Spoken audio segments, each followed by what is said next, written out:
అప్పుడు 47 మంది స్కాలర్స్తో ఈ 66 పుస్తకాల బైబిల్ తయారు చేయబడింది. దీన్ని 1611లో తొలి ఇంగ్లీష్ ఎడిషన్ అనేది ప్రింట్ చేయబడింది. దీన్నే కింగ్ జేమ్స్ వర్షన్ బైబిల్ అంటారు. అంటే అప్పటిదాకా కూడా 73 పుస్తకాల క్యాథలిక్ బైబిలే ఉంది.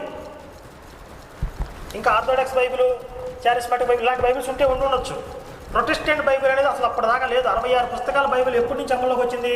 1611లో కింగ్ జేమ్స్ అనే అతను 47 మంది స్కాలర్స్ని కూర్చోబెట్టి ఈ 66 పుస్తకాల బైబిల్ తయారు చేశాడు క్యాథలిక్ బైబిల్కి వ్యతిరేకంగా.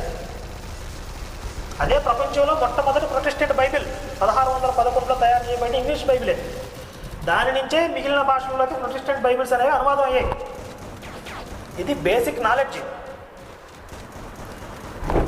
మరి బైబిల్ మొదటి పేజీలో ఆదిమ హెబ్రూ గ్రీక్ భాష నుంచి